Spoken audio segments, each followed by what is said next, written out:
Hello everybody, welcome back to ESPN's Football Forecast. It's just two of us this time. Nubaid and myself, the OGs, sticking around and talking footy. This is going to be great fun and we're going to talk about some great games.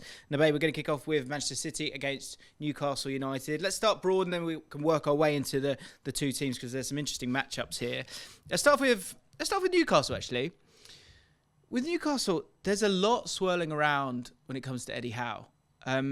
We've spoken about him a lot on this show, and it's not got better as it's gone along, because I think it's when sort of the chips are down and the bad runs sort of just in its infancy. It's one where I think it's easy to go, well, stick with him. Look how well he's done. As time is progressing, I'm seeing more and more people are turning, the wells sort of running dry a little bit. How do you feel about Eddie Howe? Because there are some players back, there's still a lot of players out, but they are struggling a bit, aren't they? I think the issue with me and Eddie Howe is, not personally, we're completely fine, is just that I think last season they had a real identity. So every time you watched them, I felt, this is what you're going to get at St James's Park. This is what you're going to get when they play against a better side. This season, teams have given them a bit more respect, and so Newcastle have had to play, and I think they've struggled a bit with that. Obviously, they've had injuries, but I think we're at the point, and we say this every week, every team has had injuries. So we're all pretty much on a level playing field at this point. The worry for Eddie Howe is they're losing their style, they look shattered, and you were just saying then before we started, it's just off. Yeah. And I'm not sure what is it? What do you think that's off? I think it's momentum. I think they had so much momentum. And I think we're seeing this with a lot of things, and you do. It's football. It's not, success isn't linear. So you go through that growth spurt of, oh wow, no one can really deal with us right now, and the energy's there, the momentum's there, the excitement's there.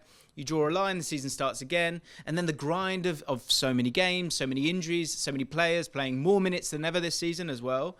I think it does play a big part, and then from there, you lose a bit of confidence, which means that you then lose a bit of concentration. You're not being on the front foot. You're not being proactive, and you're hesitating. And I think that's what's happening with a lot of these players. In particular, I look at the centre-backs. Botman is just not himself. And the sort of, the cornerstone of this team was the back line.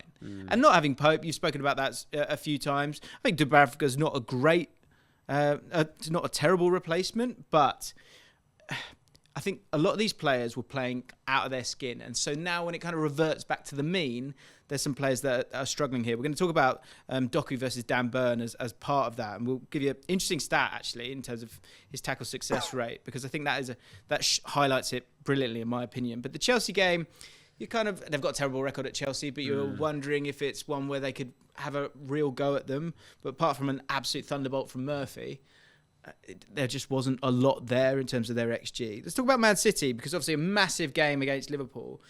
Prior to that, I was doing a podcast this morning. I was looking at comments from last week before the Man City-Liverpool game, and people going, Liverpool have to win this game because Man City do not drop points. I feel like after that game, the sort of, obviously the names are still there and they're going to dominate most games. They've got a nice run in for the rest of the season. But I think they looked a bit more human in that game. Is that something that Newcastle can hang on to? And is it something that Man City fans should be slightly worried about? I think if we thought about this game last season, City-Newcastle quarter-final of FA Cup, right after City have played Liverpool, irregardless of how great Man City have been and how consistent they are, you would go Newcastle put up a fight.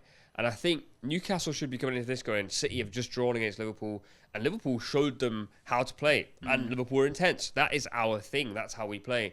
For Man City fans, the feeling before didn't you say it was going to be 2-0 Man City?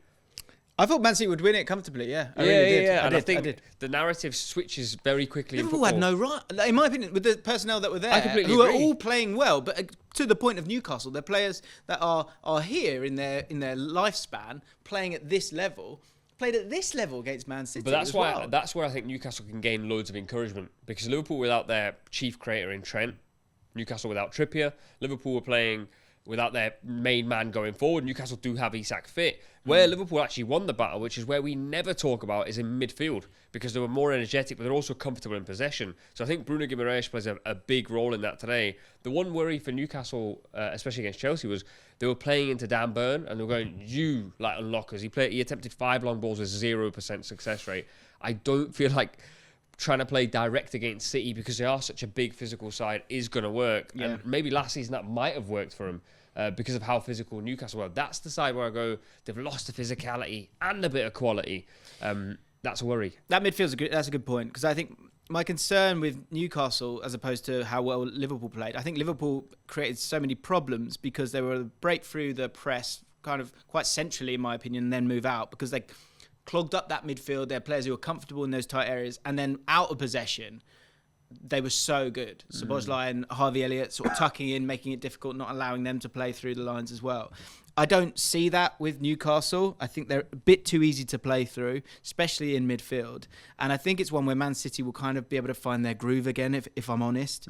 Dan Burn, you spoke about there, does seem to be the trigger in recent weeks for teams when they're looking to press. His tackle success percentage last season, 50.7% is a stat I was talking about earlier. Wow. Now it's down to 37.5, which is a massive drop off. So if you think of a game like this, completely speaks to what you said earlier though, where you said like these guys were performing at like that's an 8 out of 10 performance, 50% success rate as a left back. Now he's down at like a 6-7, and now collectively the team is performing at a 6-7 regularly. The worries are there, and I think he's better than that.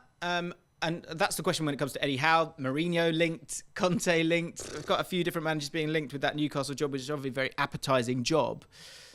You know, what's the truth? I think it's probably somewhere in the middle with the idea that I don't think they weren't as good as what they saw. There was just so much effervescence and excitement in Newcastle at that point, and I don't think they're as bad now. I think they're sort of, it's the hangover after what was such an exciting time. So I'd like to see them give Eddie Howe a chance, if I'm honest. Not having Trippier, a front line without Gordon, Barnes and Wilson as well means that lack of depth is massively there.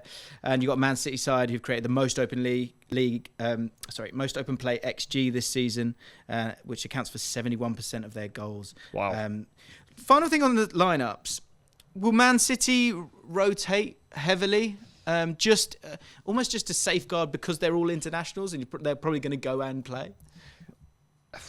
Right before an international break, the March international break, typically, I was listening to the Gary Neville podcast where he said Sir Alex would pull players out for an international break in March because he knew the big run-in was coming. Right. And I think Pep Guardiola's done it in the last few seasons. De Bruyne has been rumoured to be injured for Belgium.